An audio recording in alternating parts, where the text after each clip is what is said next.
Señor Presidente Barack Obama, Mr. President Barack Obama, nos complace recibirlo en la primera visita.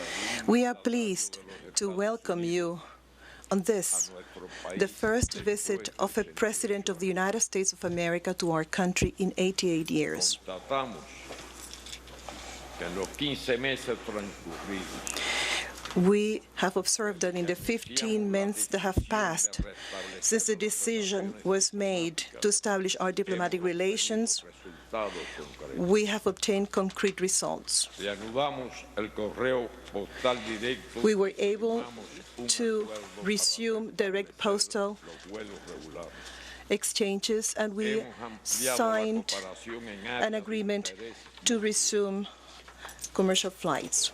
suscribimos dos We have memorandos signed de entendimiento 2 memorandums of understanding on the protection of the environment para mejorar and maritime areas, and another one to secure the safety of sea navigation. Today, another one will be signed cooperación en la agricultura. on cooperation in the area of agriculture.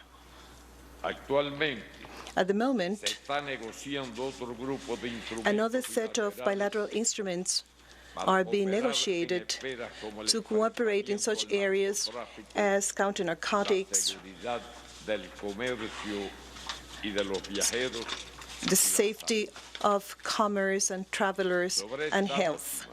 About this last issue, we have agreed to deepen our cooperation prevención y tratamiento in the prevention and treatment transmisibles of transmissible diseases such as Zika de enfermedades crónicas, and non-transmissible chronic diseases, incluyendo el cáncer. cancer included.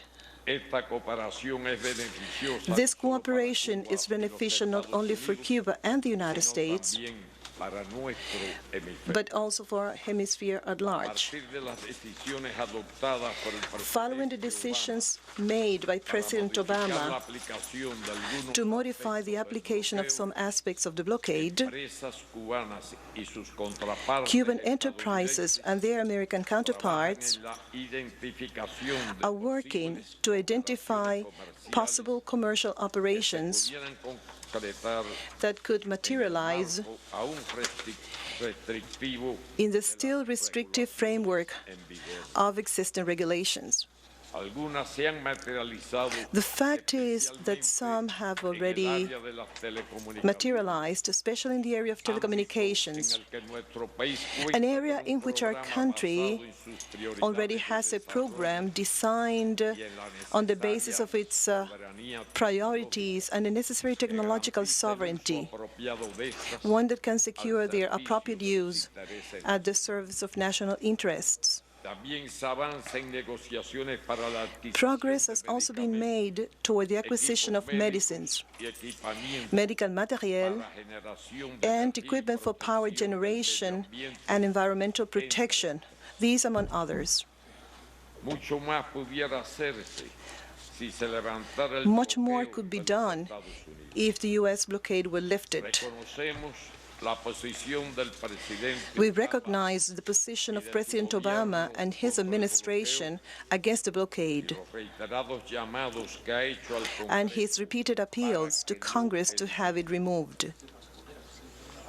Las últimas medidas adoptadas por su gobierno The most recent measures adopted by his administration are positive, no suficientes. but insufficient. Intercambié con el presidente sobre I have the opportunity to discuss with the President other steps that we think could be taken in order to remove restrictions that remain in force contribución. and make a significant contribution to the debunking of the blockade. Esto es esencial porque el bloqueo This is essential because the blockade remains in force disuasivo and because it contains discouraging elements and intimidating effects and extraterritorial outreach. sobre lo cual le puse algunos ejemplos al I put forward to the President some examples on this, showing their negative consequences for both Cuba and other countries. El bloqueo es el obstáculo The blockade stands as the most important obstacle to our economic development and the well-being of the Cuban people. That's why its removal will be of the essence to normalize bilateral relations. And actually, it will also bring benefits to the Cuban emigres who wish the best for their families and their country. In order to move forward towards normalization, it will also be necessary to return the territory illegally occupied by Guantanamo Naval Base. Since they stand as the two main obstacles, these issues were again dealt with in the editorial ran on March 9 by the official newspaper of the Communist Party of Cuba. And again, only 4 days ago, in the press conference offered by our Foreign Minister Bruno Rodriguez, both pieces extensively reported by the media. Other policies should also be abolished for normal relations to develop between the United States and Cuba.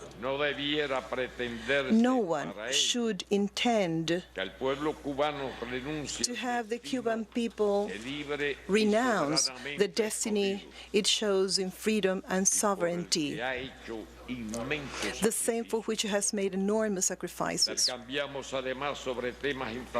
We also discussed international issues, particularly those that could have an impact on regional peace and stability.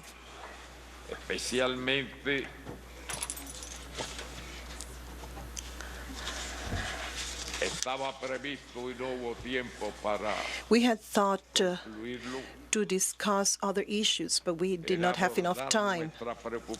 I had planned to raise our concern over the destabilization SOMA tried to promote in Venezuela, something which we consider to be counterproductive to the overall situation in the continent. I did not have the chance to raise it with them. I'm raising it here.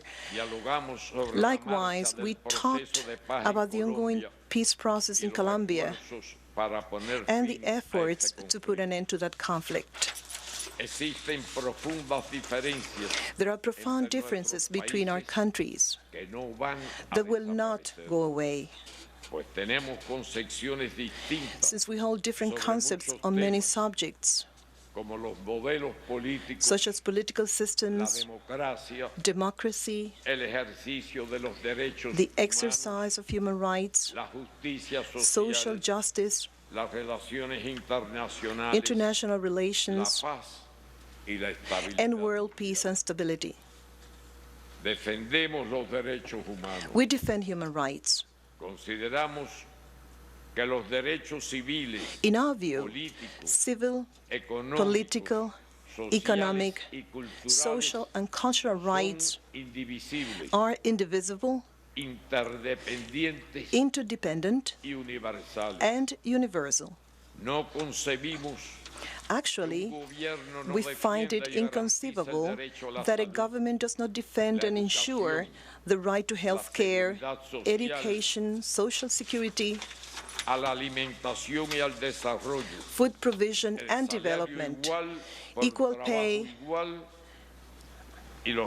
and the rights of children. We oppose political manipulation and double standards in the approach to human rights. Cuba has much to say and show on this issue. That is why I have reiterated to the President our willingness to continue moving forward with the dialogue on this matter that was already initiated. On December 17, 2014, as we announced the decision to reestablish diplomatic relations, Debemos aprender el I arte said de that we convivir should learn the de forma art of civilizada coexisting con nuestras with our diferencias. differences in a civilized manner. 15 de julio del 2015 ante nuestro In my remarks to Parlamento Parliament on señalé, July 15, 2015, cambiar I said, todo lo que deba ser changing cambiado everything that needs es to be asunto changed soberano y is exclusivo the de los sovereign cubanos. and exclusive concern El of gobierno Cubans. revolucionario The revolutionary tiene la government disposición de is avanzar willing en to la advance toward normalización normalization de las of relaciones, relations, convencido de que ambos for it is países convinced podemos that both cooperar y countries can coexist and civilizadamente cooperate en beneficio in a mutuo, civilized manner por encima de las and for their diferencias mutual que benefit, tenemos regardless y of existing seguramente tendremos, and future y differences, contribuir con ello a la paz, and thus la contribute to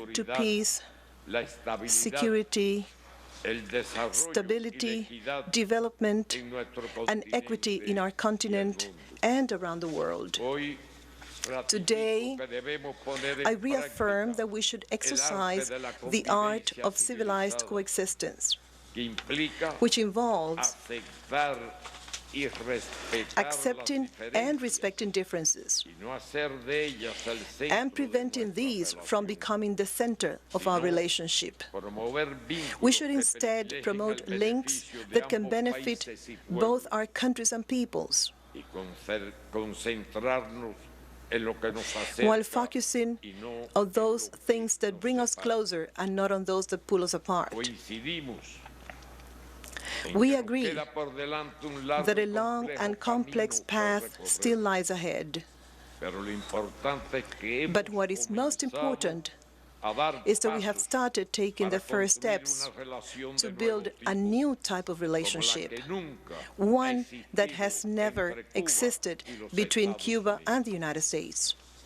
Destruir un puente Actually, es fácil destroying a bridge can y be requiere an poco easy tiempo. and quick undertaking. Reconstruirlo However, sólidamente its solid es reconstruction una tarea de mucho can más prove a lengthy y larga, and mucho más challenging, larga y difícil. endeavor. Después de 4 intentos fallidos After 4 failed attempts en una muestra de voluntad and y giving proof of her perseverancia, will and perseverance, el 2 de septiembre on del September 2, 2013, 2013, la nadadora estadounidense Diana American swimmer Nayat Diane Nyad logró cruzar a nado managed el to cross the estrecho Florida de la Straits Florida swimming sin jaula without an hasta anti-shark cage to protect her.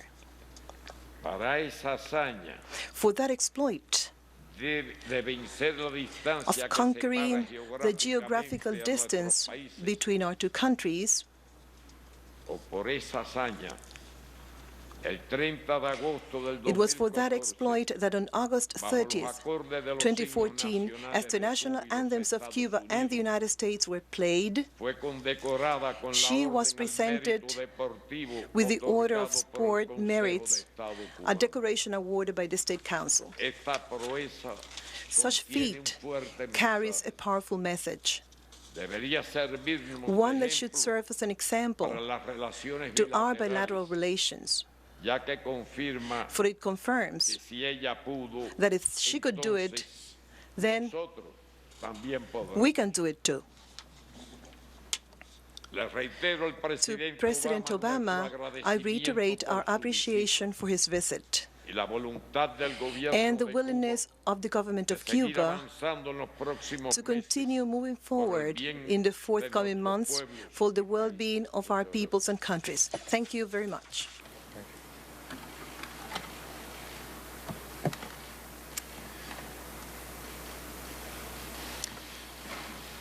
Buenas tardes, President Castro, to you, the Cuban government, and the Cuban people. Thank you for the welcome that you've extended to me, to my family, and to my delegation. For more than half a century, the sight of a U.S. president here in Havana would have been unimaginable. But this is a new day. Es un nuevo día between our two countries. With your indulgence, Mr. President, I want to go just briefly off topic because during this weekend I received news that one of our outstanding United States Armed Service members, Marine Staff Sergeant Louis F. Cardin of Temecula, California, was killed in northern Iraq as we assisted the Iraqi government in dealing with ISIL, the terrorist organization there. And I just wanted to give my thoughts and prayers to the family there and those who've been injured. It's a reminder that even as we embark on this historic visit, there are U.S. armed service members who are sacrificing each and every day on behalf of our freedom and our safety. So I'm grateful to them. And my wife Michelle and I have brought our daughters. And by the way, they don't always want to go with us. They're teenagers now. They have friends at home and they have things to do, but they wanted to come to Cuba because they understood and we wanted to show them the beauty of Cuba and its people. We were moved by the Cubans who received us yesterday, smiling and waving as we drove in from the airport. We were grateful for the opportunity to experience old Havana and some excellent Cuban food. Our visit to the cathedral was a reminder of the values that we share, the deep faith that sustains so many Cubans and Americans, and it also gave me an opportunity to express my gratitude to Cardinal Ortega, who, along with His Holiness Pope Francis, did so much to support the improved relations between our governments. This morning I was honored to pay tribute to Jose Marti, not only his role in Cuban independence, but the profound words that he wrote and spoke in support of liberty and freedom everywhere. I bring with me the greetings and the friendship of the American people. In fact, I'm joined on this trip by nearly 40 members of Congress, Democrats and Republicans. This is the largest such delegation of my presidency, and it indicates the excitement and interest in America about the process that we've undertaken. These members of Congress recognize that our new relationship with the Cuban people is in the interest of both nations. I'm also joined by some of America's top business leaders and entrepreneurs because we're ready to pursue more commercial ties which create jobs and opportunity for Cubans and Americans alike. And I'm especially pleased that I'm joined on this trip by so many Cuban Americans. For them and for the more than 2 million proud Cuban Americans across the United States, this is a moment filled with great emotion. Ever since we made it easier to travel between our countries, more Cuban Americans are coming home. And for many, this is a time of new hope for the future. So, President Castro, I want to thank you for the courtesy and the spirit of openness that you've shown during our talks. At our meeting in Panama last year, you said that we're willing to discuss every issue and everything's on the table. So with your understanding, my statement will be a little longer than usual. President Castro always jokes with me about how long Castro brother speeches can be, but I'm going to actually go a little longer than you probably today, with your indulgence. We have a half a century of work to catch up on. Our growing engagement with Cuba is guided by one overarching goal: advancing the mutual interests of our two countries, including improving the lives of our people, both Cubans and Americans. That's why I'm here. I've said consistently, after more than 5 very difficult decades, the relationship between our governments will not be transformed overnight. We continue, as President Castro indicated, to have some very serious differences, including on democracy and human rights. And President Castro and I have had very frank and candid conversations on these subjects. The United States recognizes progress that Cuba has made as a nation, its enormous achievements in education and in healthcare. And perhaps most importantly, I affirm that Cuba's destiny will not be decided by the United States or any other nation. Cuba is sovereign and rightly has great pride. And the future of Cuba will be decided by Cubans, not by anybody else. At the same time, as we do wherever we go around the world, I made it clear that the United States will continue to speak up on behalf of democracy, including the right of the Cuban people to decide their own future. We'll speak out on behalf of universal human rights, including freedom of speech and assembly and religion. Indeed, I look forward to meeting with and hearing from Cuban civil society leaders tomorrow. But as you heard, President Castro has also addressed what he views as shortcomings in the United States around basic needs for people and poverty and inequality and race relations. And we welcome that constructive dialogue as well, because we believe that when we share our deepest beliefs and ideas with an attitude of mutual respect, that we can both learn and make the lives of our people better. A part of normalizing relations means that we discuss these differences directly. So I'm very pleased that we've agreed to hold our next U.S.-Cuba human rights dialogue here in Havana this year. And both of our countries will welcome visits by independent United Nations experts as we combat human trafficking, which we agree is a profound violation of human rights. Even as we discuss these differences, we share a belief that we can continue to make progress in those areas that we have in common.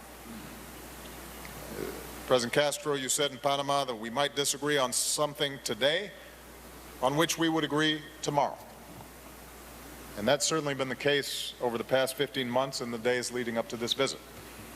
And today I can report that we continue to move forward on many fronts when it comes to normalizing relations.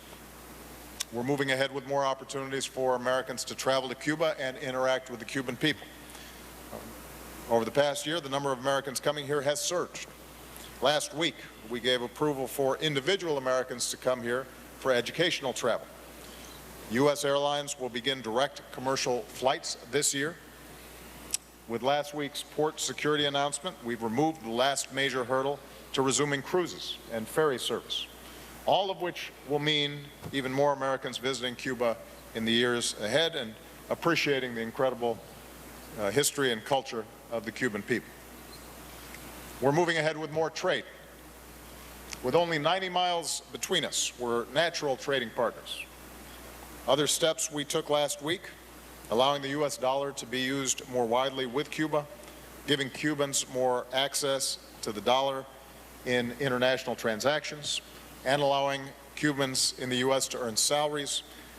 These things will do more to create opportunities for trade and joint ventures. We welcome Cuba's important announcement that it plans to end the 10% penalty on dollar conversions here, which will open the door to more travel and more commerce. And these steps show that we're opening up to one another. With this visit, we've agreed to deepen our cooperation on agriculture to support our farmers and our ranchers. This afternoon, I'll highlight some of the new commercial deals being announced by major U.S. companies. And just as I continue to call on Congress to lift the trade embargo, I discussed with President Castro the steps we urge Cuba to take to show that it's ready to do more business, which includes allowing more joint ventures and allowing foreign companies to hire Cubans directly. We're moving ahead with our efforts to help connect more Cubans to the internet and the global economy. Under President Castro, Cuba's set a goal of bringing Cubans online, and we want to help. At this afternoon's entrepreneurship event, I'll discuss additional steps we're taking to help more Cubans learn, innovate, and do business online, because in the 21st century, countries cannot be successful unless their citizens have access to the internet. We're moving ahead with more educational exchanges.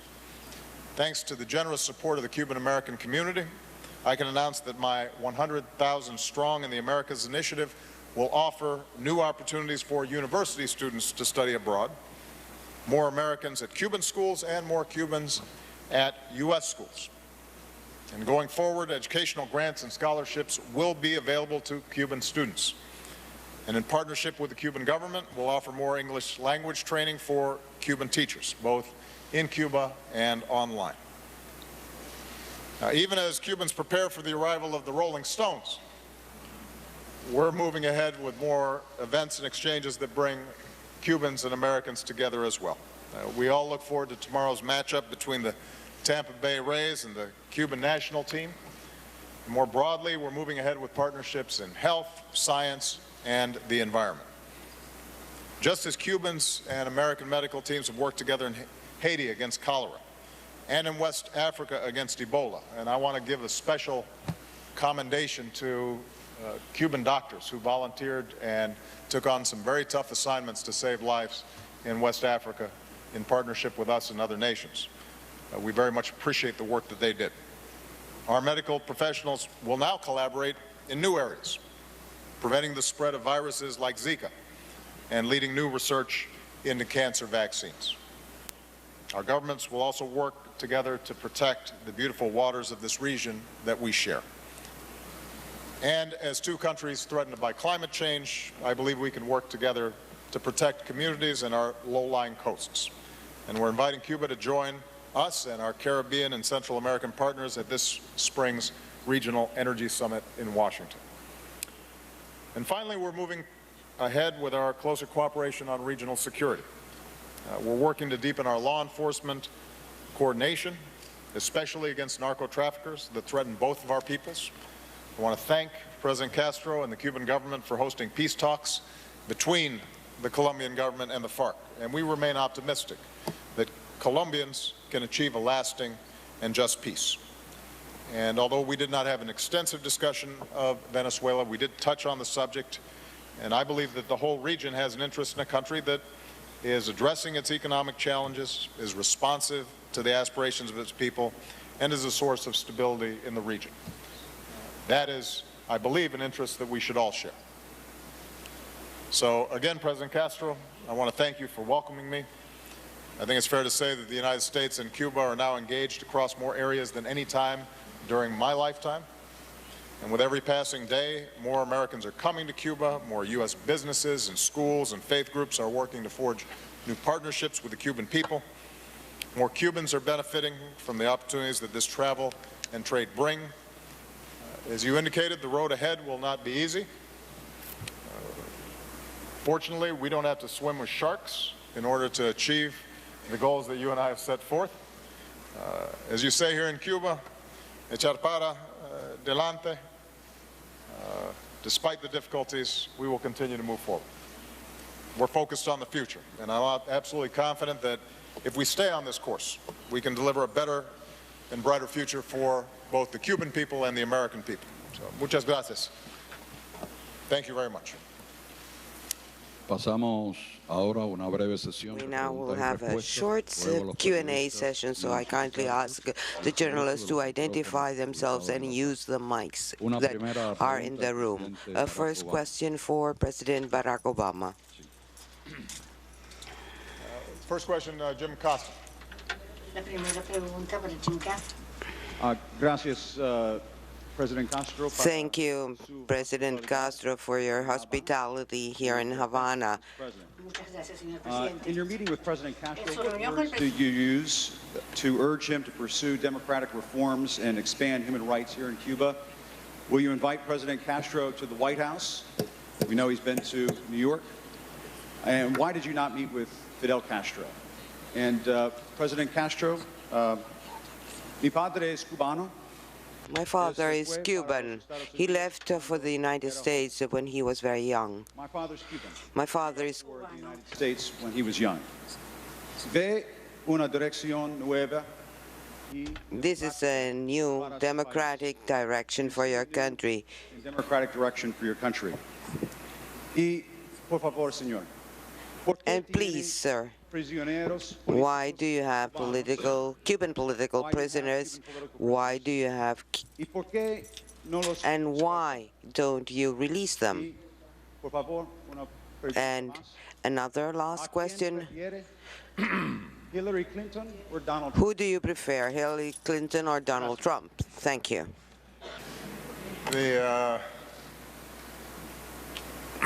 Well, as I think we both indicated, we had a very frank conversation around issues of democracy and human rights. Our starting point is that we have two different systems of government, two different economies, and we have decades of profound differences, both bilaterally and internationally. What I have said to President Castro is that we are moving forward and not looking backwards, that we don't view Cuba as a threat to the United States.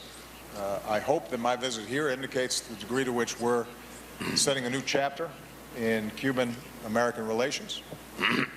But as is true with countries around the world where we have normalized relations, we will continue to stand up for basic principles that we believe in.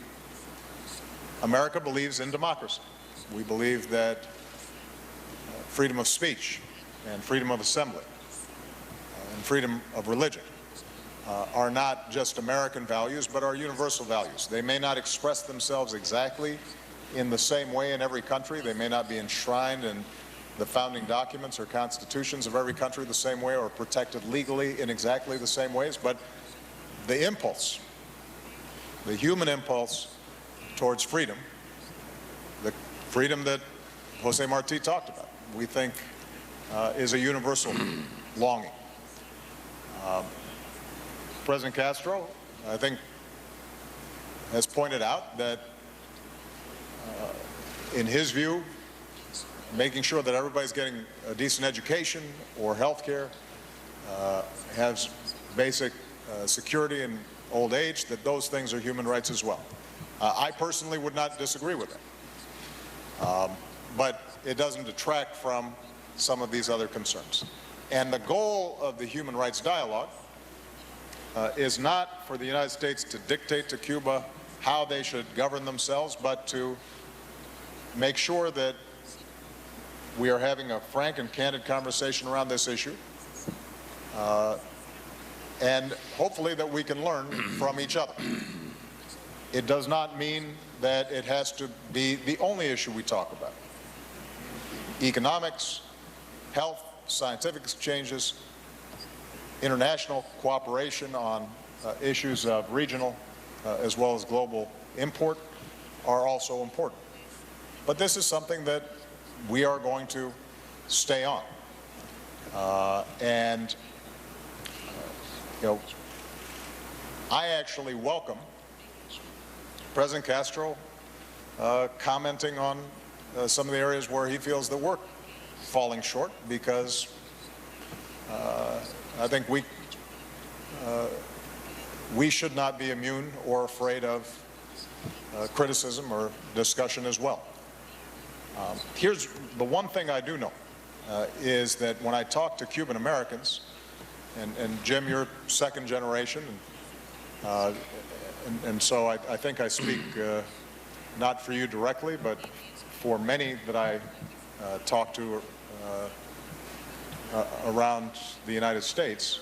I think there's enormous hope that there can be reconciliation, and the bridge that President Castro discussed can be built between the Cuban American community and Cubans here. There are family ties and cultural ties that are so strong, and I think everyone would benefit from those ties being reestablished. One of the impediments to strengthening those ties is these disagreements around human rights and democracy. And to the extent that we can have a good conversation about that and to actually make progress, that I think will allow us to see the full flowering of a relationship that is possible. In the absence of that, I think it will continue to be a very powerful irritant.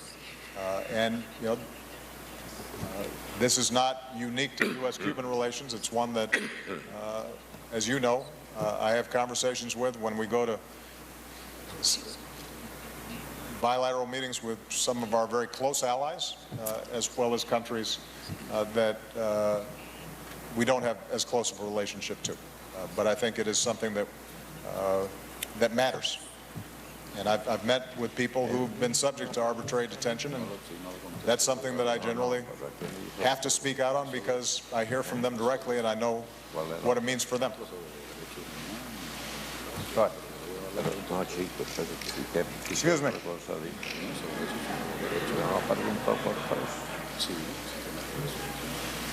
Yeah? Yeah, whatever.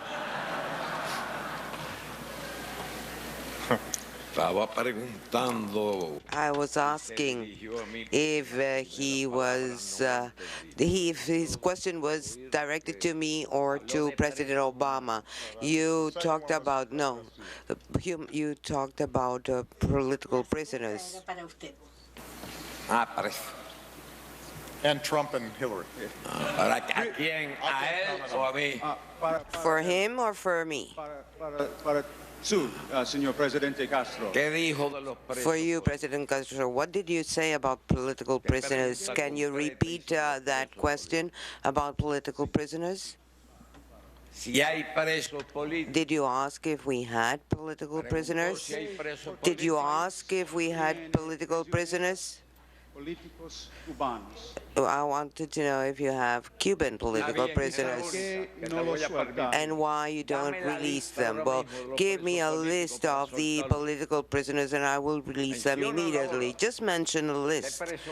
What political prisoners? Give me a name or names. Or when after this meeting is over, you can give me a list of political prisoners. And if we have those political prisoners, they will really be released before tonight ends. Y Donald Trump or Hillary Clinton, President? And what about your preference for Raúl. Boris. Saludos para el presidente Obama y my greetings for President Obama?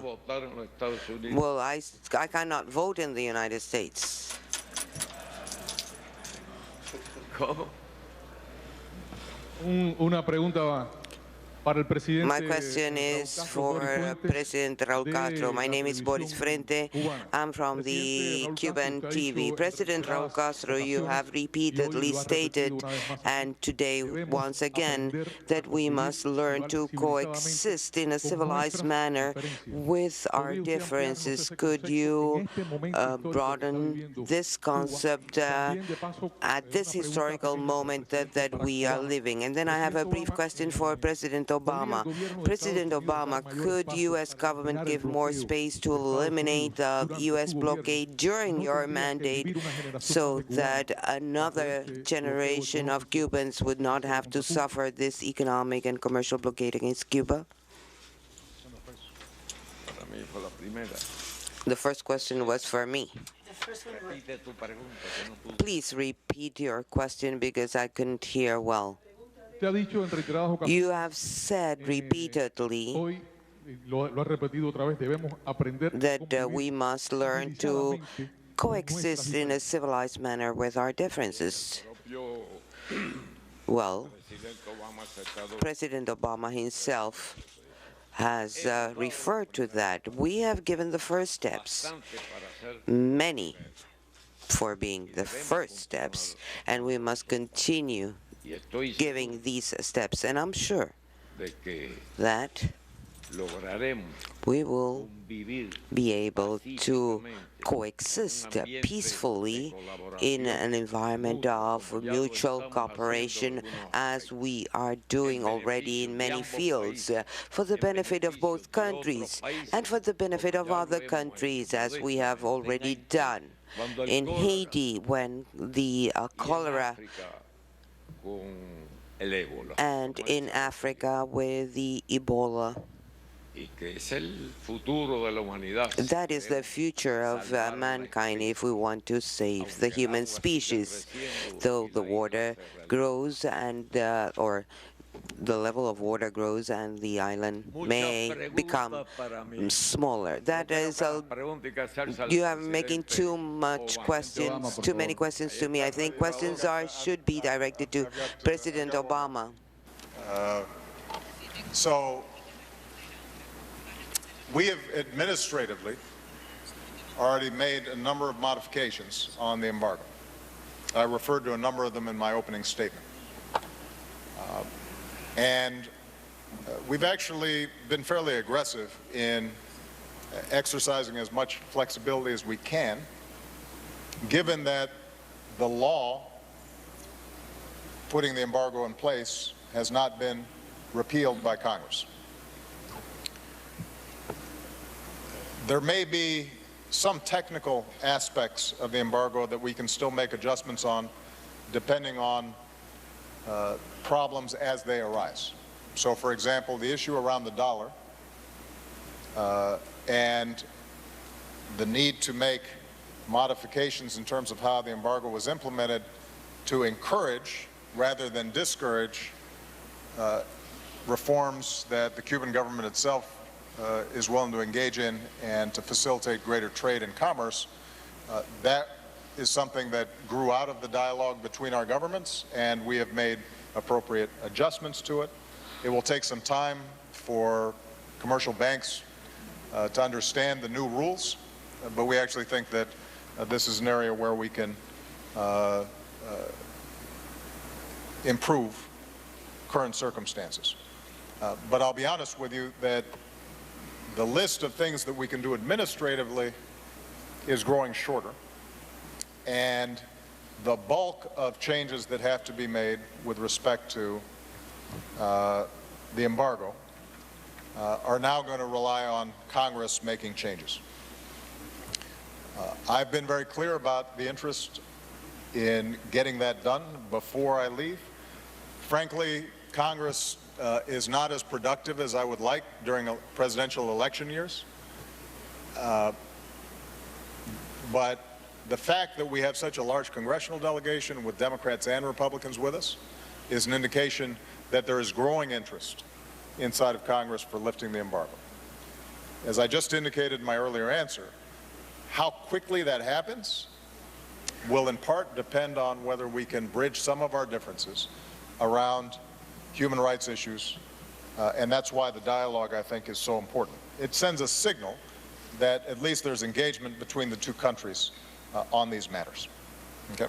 Now, I promised the President I would take one more question. Andrea Mitchell of NBC. Andrea, if you can get the mic. Thank you, Mr. President. Do you feel after your meetings today that you have made enough progress to even accelerate the pace, and that the Cuban government is able to move quickly enough so that the changes that you have made through these technical adjustments to the embargo will be permanent, cannot be reversed by the next president? And what advice have you given to President Castro about the ability of having the blockade, the embargo lifted? Because he has said again today, this is a continuous issue which is blocking progress from their standpoint. And you said the conversations about human rights were frank and candid, and that you want to move forward. But even as you were arriving, there were dramatic arrests of peaceful protests, the ladies in white. What signal does that send? Can you have civilized coexistence at the same time you have such profound disagreements about the very definitions of what human rights means, as President Castro expressed today? And for President Castro, for many of us, it's remarkable to hear you speak about all of these subjects. Could you tell us what you see in the future? President Obama has 9 months remaining. You have said you would be stepping down in 2018. What is the future of our two countries, given the different definitions and the different interpretations of profound issues like democracy and human rights? Thank you. Well, Andrea, the embargo is going to end. When? I can't be entirely sure, but I believe it will end, and the path that we're on will continue beyond my administration. The reason is logic.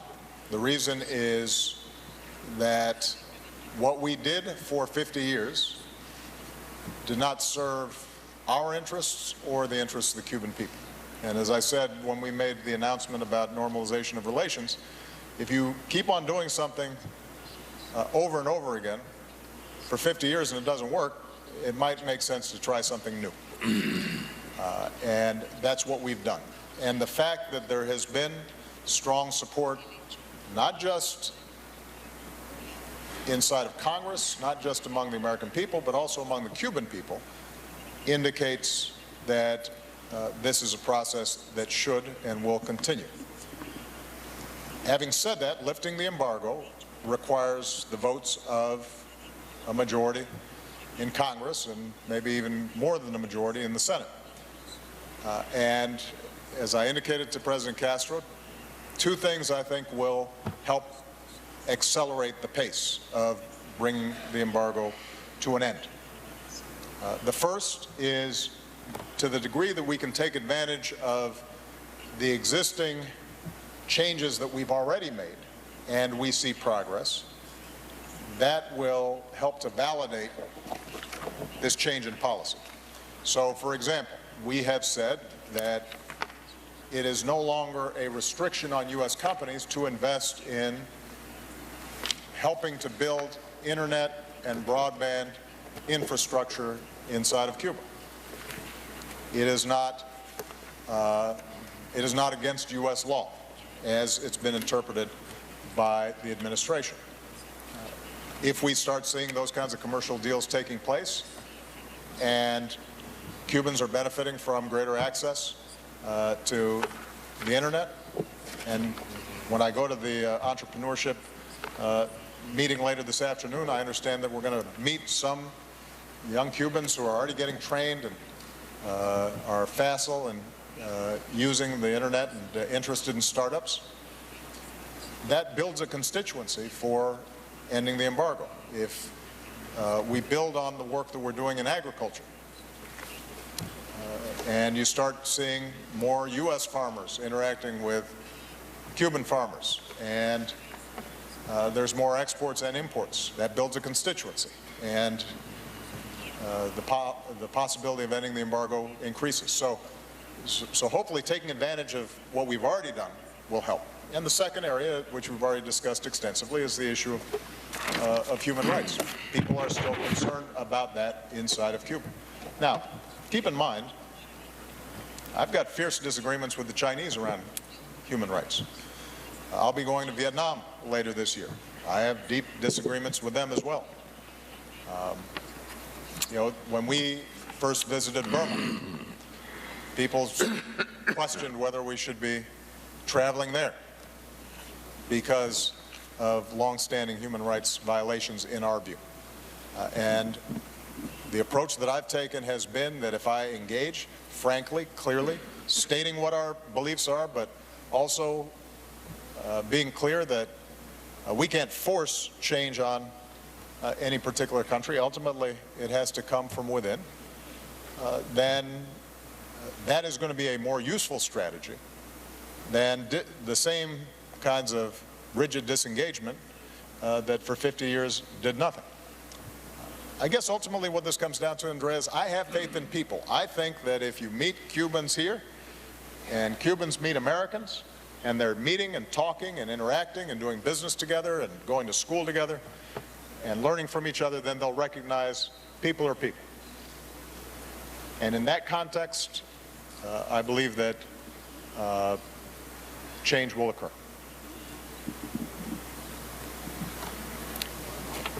President Castro. Okay, now I'm done, but Senor Presidente, I think Andrea had a question for you just about your vision. It's up to you. He did say he was only going to take one question. I was going to take two, but I leave it up to you if you want to address that question. Por favor. Andrea's she's one of our most esteemed journalists in America, and I'm sure she'd appreciate just a short, brief answer. Andrea. Mr. President. Andrea, El otro día hice una pregunta. The other day, I asked a question to our foreign minister, Andrea.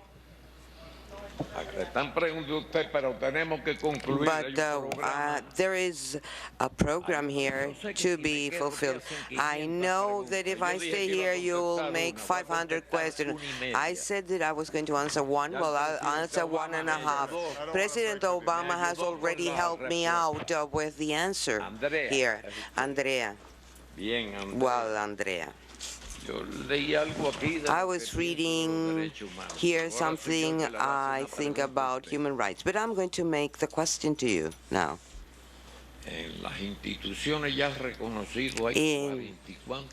There are 40.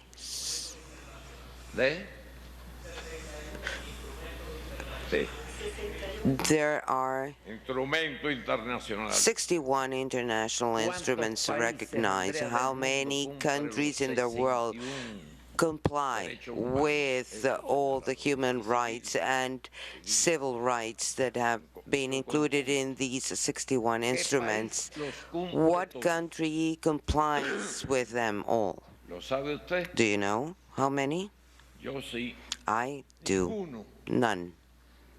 None whatsoever. Some countries comply some rights, others comply others, and we are among these countries. Out of these 61 instruments, Cuba has complied with 47 of these human rights instruments.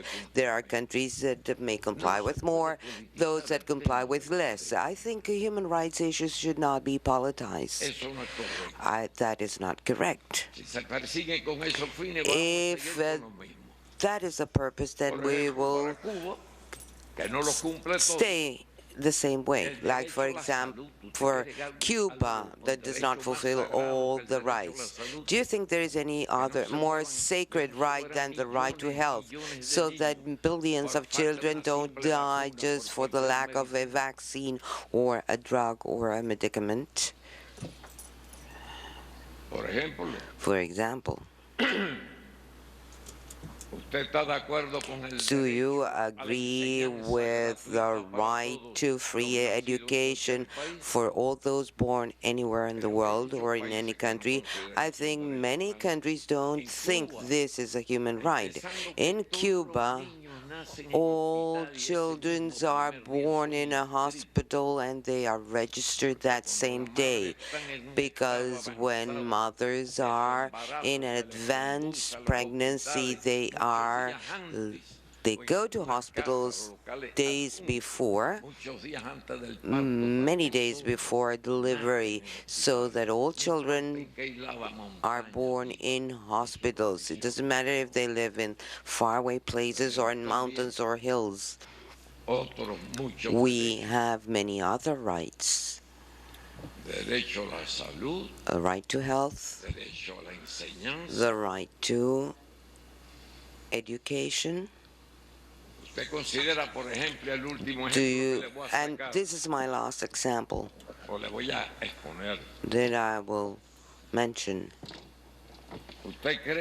Do you think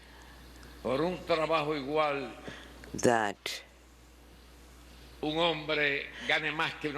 for equal work, men get better paid than women just for the fact of being a woman? Well, in Cuba, women get same pay for same work. I can give you many, many examples. So I don't think we cannot use the argument of